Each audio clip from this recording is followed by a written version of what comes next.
Now at 6, a touching tribute for Miami-Dade Sheriff's Deputy Devin Jaramillo, killed in the line of duty on Friday afternoon, and support continues to grow for the fallen hero. Before joining the sheriff's office, he spent 4 years as a police officer with the Coral Gables Police Department. CBS News Miami's Chelsea Jones is live from Kendall with more from the former chief there. Chelsea?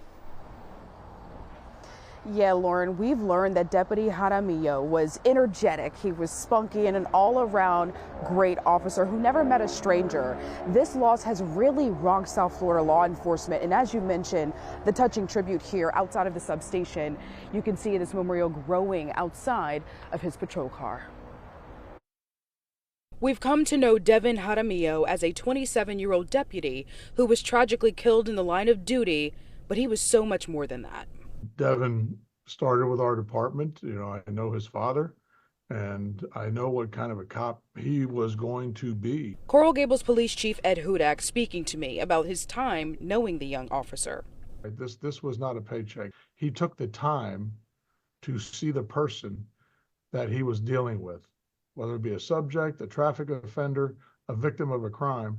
And it's a learned trait, but this kid had it. The Miami-Dade Sheriff's Office says Deputy Jaramillo was called to a minor traffic accident along Southwest 128th Street. The Sheriff's Office says Stephen Rustrian was involved in the initial crash but didn't stop.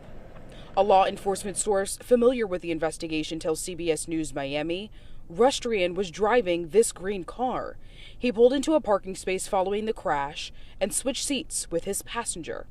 When Deputy Jaramillo arrived, the passenger quickly admitted he was not driving, and when Jaramillo tried to arrest Rustrian, things escalated.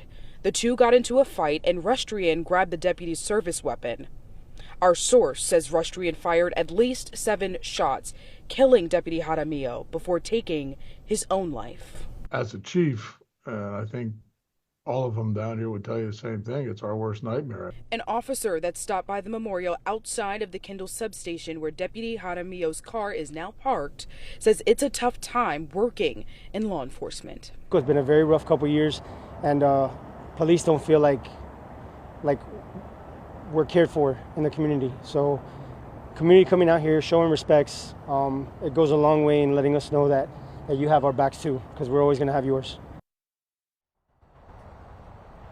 And as you take a live look again at Deputy Jaramillo's patrol car, funeral arrangements have not yet been finalized, but sources familiar with this investigation do tell CBS News Miami that investigators have been in contact with Rustrian's family, and they say that he is he was in the military and he was suffering from mental health issues. Live in Kendall, I'm Chelsea Jones, CBS News, Miami.